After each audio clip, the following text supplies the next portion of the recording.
Hey guys, what's going on? Tyrocco here, and today's video is going to be on a champion that, to be honest, I was a little bit hesitant to talk about because there's a lot of other content creators who've made videos on this champion. This champion is Scyl of the Drakes. Obviously, she is from the login rewards, day 180. Everybody's going to get her. There's been a lot of videos made about her, but hopefully in today's video, maybe you can get a few additional ideas to build your Scyl of the Drakes because honestly, I didn't build her out for a long time. And until 2 days ago, I didn't even have her masteries done because I was just like, well, she's a good champion, but I didn't think she was like amazing. I didn't think she really had a spot in my teams and my point in the game where I'm at, but I was actually wrong. So hopefully, and I've actually seen this in several other Twitch channels, people ask, is Scyl of the Drakes even good? And before, I would say, yeah, she's good. She's good in every dungeon, basically, but she's not like outstanding necessarily. But recently, I've definitely found some good use for her. Like I said, I went ahead and did all of her masteries, spent 2,000 energy, so I hope she's worth it. And she's been doing great for me. So I want to go through this, guys, give you a few ideas that maybe you haven't thought about yet, and show you that Scyl of the Drakes is not a very linear champion. Like it's not, hey, throw this build into her and she's good in everywhere. I think there's a lot of customizable builds that you can use for Scyl. And if anybody out there has something interesting, definitely share it with me down in the comments below. And while you're at it, don't forget to like this video, subscribe if you're not already. Let's go ahead and jump right into this. So, like I said, Scyl of the Drakes, everybody's going to get her, okay? She's the day 180 login reward. Everybody's going to get her, assuming you're playing the game. And if you're watching this, I assume you probably already have her. Now, when it comes to building Scyl, like I was talking about, she has so many different areas that she can be used in.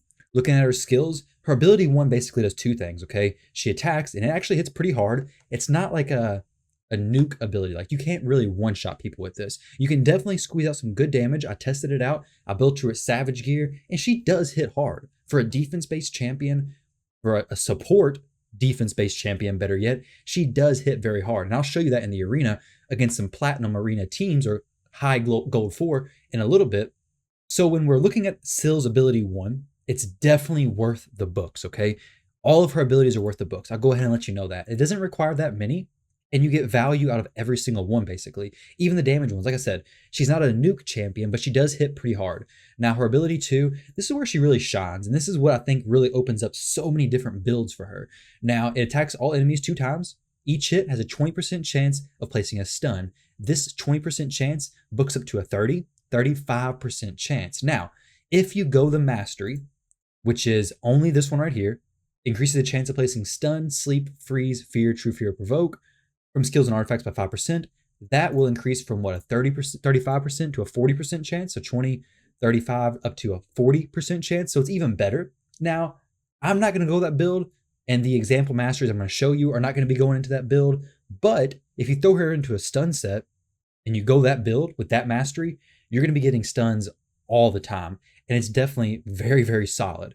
But I got a few other ideas, guys, I want to throw across the table for you, and you can decide whatever you think is best for your account. Now, her ability 3, this is the res, and this is so, so good. Revives an ally with 50% HP, and she places a 50% ally protect buff on them for 2 turns. Okay, so this 4-turn cooldown, not bad at all. This ability, that heals all allies by 10% of her max HP at the start of each turn, also places 30% increased speed buff on a random ally for 2 turns. Now this synergizes very well with Sky Touch Shaman. Sky Touch Shaman deals 10% of her max HP to herself and then heals all of the allies on the team. Scyl of the Drakes will heal all allies by 10%. So she's kind of mitigating that self-inflicting damage that Sky Touched is dealing to herself. So this is a very good ability. Plus, she has the res here. So her and Sky Touched make like a unstoppable healing crew. I've used them on Agrith, the Nether Spider, before. Such a good combo. I'm not talking about combos too much in this video, guys, but very, very solid. Now, when it comes to my setup for my Scyl of the Drakes, she's going to be different than what I'm going to recommend to a lot of people. Mine specifically is in a stalwart set. The reason why is because I have her on my arena team, and I want her to be very tanky, but this set I have is actually, I'd say, very good. So let's take a look at her stats. Actually, let me go through my gear and show you what the stats are rolled at. So we have some speed there, a lot of defense there, some good speed, good crit damage. Like, this gear is probably on the higher end of things. Definitely some players looking at this and thinking, holy crap, this is a lot. And some of you guys are saying this is nothing. So this is what her stats look like, all right? So what I'm focusing on my Scyl, okay, she's in the arena. I have her in my arena defense specifically. I tried her with a lot of damage with a stun set. She did decent, okay? So with a stun set, you don't need accuracy. But I found it better to just take that stun set off, actually build her with a little bit of accuracy. I haven't built her with a crazy amount of accuracy whatsoever. She doesn't have a super high percentage chance to land her ability to the stun. So I built her with enough accuracy so that she should apply it most of the time. I would rather her accuracy be more like 300 because most damage dealing champions that I would actually want to stun probably won't be running a resistance over or even at 300. So 300 would be a really good mark, but 239 should be perfectly fine majority of the time as well. But what I've done with her is I made her to be very tanky. I want her to have a lot of defense, a lot of HP. I run her in a team with Seeker, with Skytouch Shaman, and Duchess. So there's already a lot of damage mitigation going on, but I want to make sure she does not get hurt too badly by teams like Trunda, things like Foley, things like Candrafon, especially since she's weak affinity Candrafon. So I went ahead, like I said, built her with a lot of defense, and also she hits harder with more defense, so it's perfect. Now I had the gear, luckily, to where I could build her with a lot of crit rate.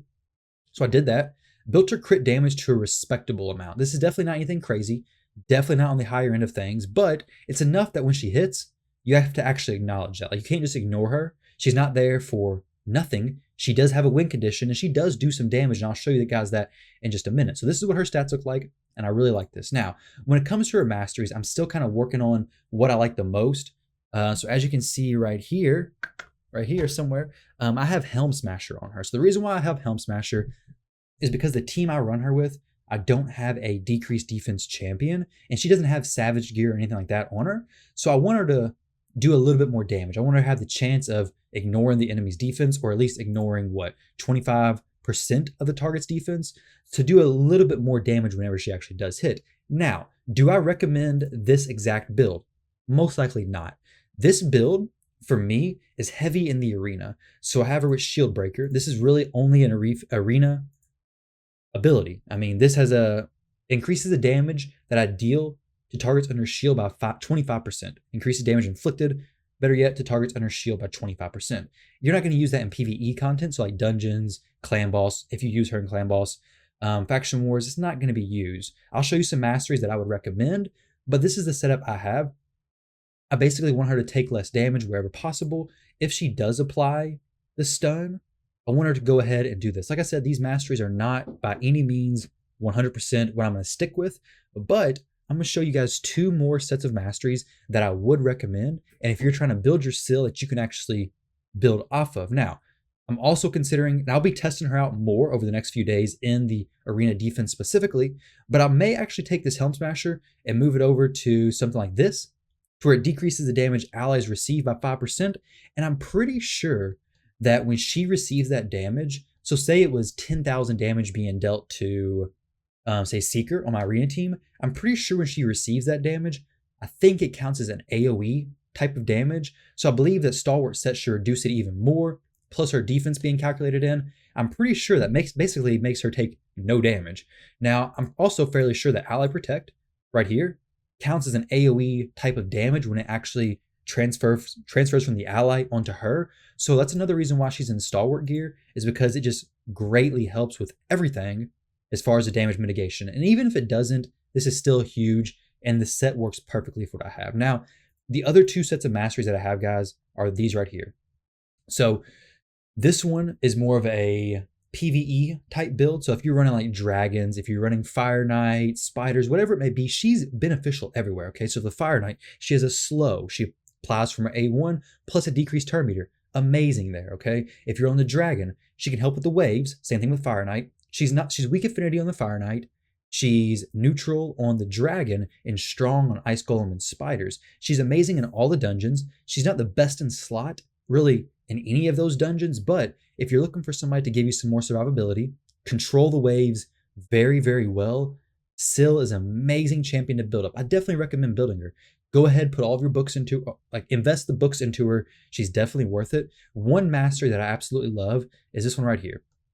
Especially, well, I guess more so if you actually build her out with damage, because if you build her to actually do damage, then it's going to have a 30% chance of decreasing the cooldown of a random skill, which means if you just used your res ability, you have a 30% chance of decreasing that res cooldown by 1 turn if she inflicts more than 30% of the target's HP and damage. Now, like I said, she does do some good damage. You can definitely build her to do that 30% of the target's HP and damage, no problem. And I'll show you guys that in Arena in just a few minutes, but this is an amazing ability.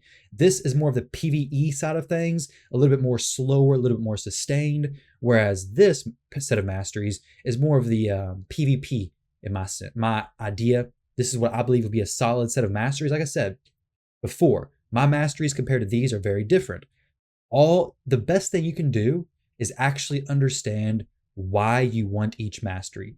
Having a mastery list like this gives you decent guidance, but honestly, once you start learning where you want her to fit in your team, you're really gonna be able to customize these and make them so much better. Now, this ability right here does not affect her stun. I mean, it clearly says that in the text, but this only affects, I believe, the slow from her A1, and then the chance to apply that decreased turn meter. So it does have benefit, but it doesn't affect the stun, unfortunately. If you want it to affect the stun, you have to go down the defense tree, and I definitely think she has some very good uses from the defense tree, but this is more of the PvP build, okay? This is where you kind of want to go fast. I have this on her, so if your ally starts to die, she picks them up, and then she can keep going, okay? So she has that res.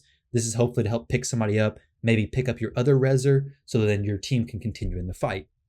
I also have this, the Ruthless Ambush, to just get that harder hit right off the bat. Same thing with Helm Smasher, and same thing with this ability. This is all structured around, hey, she's in a fast team, you want her to hit hard and go quick. Like I said, these masteries are not a one-size-fits-all. Definitely actually look into the masteries. If you don't understand something, let me know in the comment section below, and I'd be more than happy to help. But these are what I have set up for her, like as a recommendation. You've seen what I have on mine. Like I said, this is all being tested currently, but let's go ahead and look in here.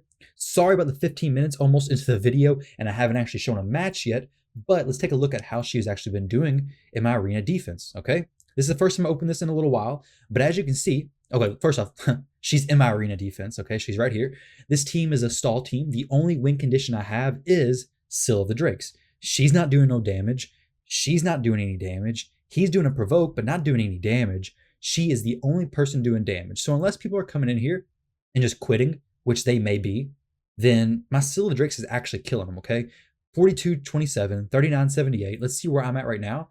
So I'm at 42.64, almost in Platinum Arena. So as you can see, these players, they're not brand new players, okay? So they're not low gold. They're players who know what they're doing. They have teams that can actually do damage. Obviously, these players have teams that can do damage, like seriously. And this team isn't immune to everything. Like Rodos's, you're going to see she loses against Rodos. Rodos just tears everybody up. But you see this guy, he said, okay, the Candrafon doesn't work, so let's bring in Rodos. Like I said, Scyl is there to really mess up any of the AoE damage dealing champions. The Candrafon probably hit like a wet noodle, okay? So that's why this person brought in the Rodos, which cleaned up the team. But as you can see, we have quite a few victories. And for being where this team is at in the arena, and for her gear being where it's at, it's actually pretty solid in my opinion. Like, I like seeing this. So let's go ahead and jump in here to the battle. And let me go against a team that is going to hopefully do a decent amount of damage to me. I'm gonna have to refresh this, hopefully not too many more times. I want to get a team. Okay, this is a possibly a good example, okay? Very low player power, but let's see how much damage she can actually do, okay? They're gonna go first. They're gonna remove all my buffs. They're gonna put the decreased defense on there, so she's not gonna hit as hard because of the Ceres, but it's still gonna hopefully be a decent example. Okay, so you see there, we didn't take much damage. Now, we do have the Seeker as the leader, so we do get the increased defense on everybody, but overall, very, very minimal damage was taken. Now, that Trunda may not hit very hard. I don't really know. As you can see, I do have Sky Touch going before Scyl of the Drake so that she can do that remove, give that heal, and then have Sky Touch going, or I have Scyl of the Drakes going soon after. So you see there, we got like 11k hits per each hit of the 2-hit AoE. Very, very solid. Now let's look at this A1 ability, all right?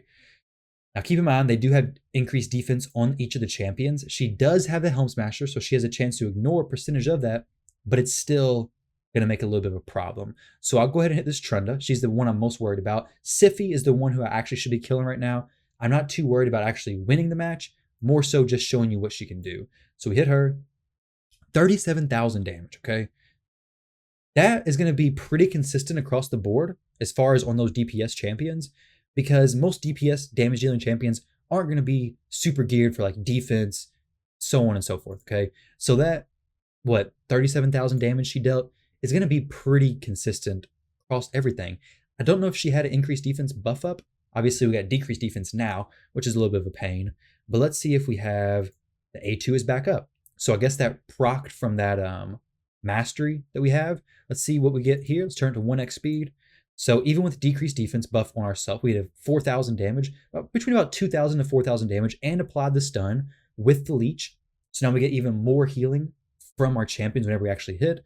Obviously, this block debuffs is a little bit of pain, and this fight would take a long time. I'm not really interested in sitting through this entire match, but ultimately, hopefully you can see that she does do some damage. Let's see if there's another team that, okay, perfect example right here. Beautiful, beautiful example.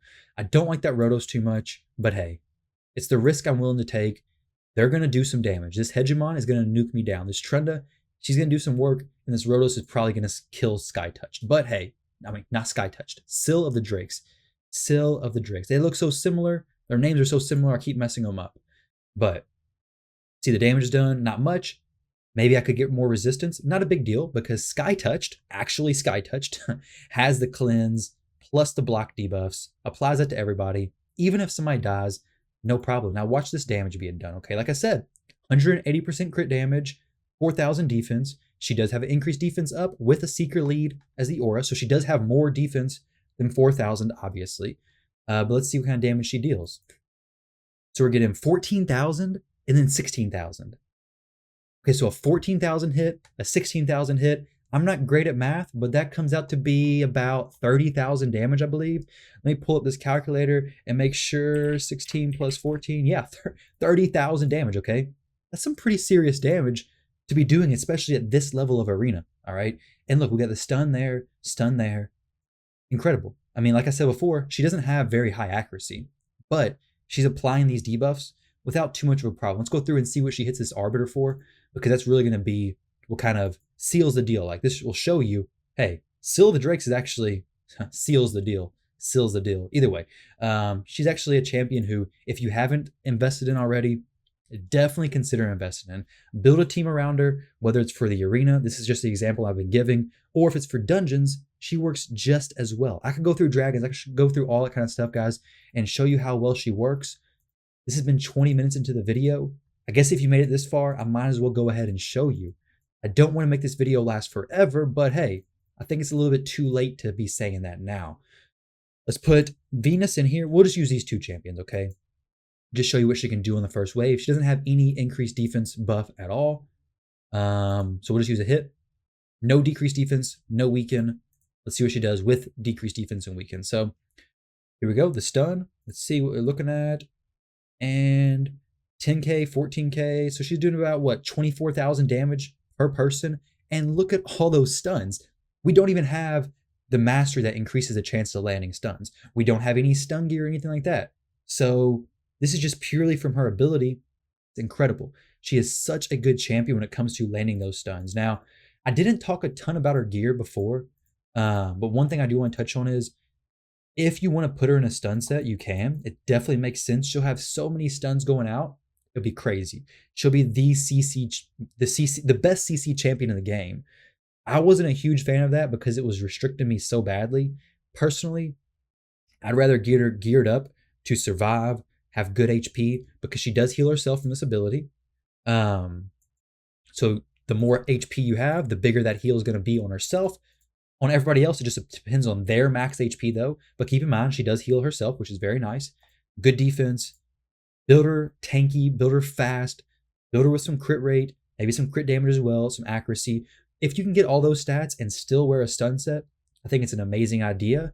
If you want to go for more of this arena type build that I've been doing, hey, go for it. Let me know how it goes for you guys. Like I said, I'm still testing out these masteries, so don't put this as like dead set 100% what you should build. I'm liking this a lot so far. I may make some tweaks over time. I haven't changed them just yet. But overall, guys, if you like this guide, if you want to see more videos like this, where it kind of gives my breakdown of a champion after I've used them for a little while, some, I guess, maybe theory crafting, definitely let me know. Leave it in the comment section below, guys. And I want to say thank you all very much for watching. I appreciate it so much. And don't forget to check out the live stream, twitch.tv/Tyraku. I'm live every day except for Tuesdays and Thursdays from 11 p.m. till 3 a.m. Eastern time. So once again, thank you all for watching. Feel free to click one of the videos about to pop up, and I'll catch you in the next one.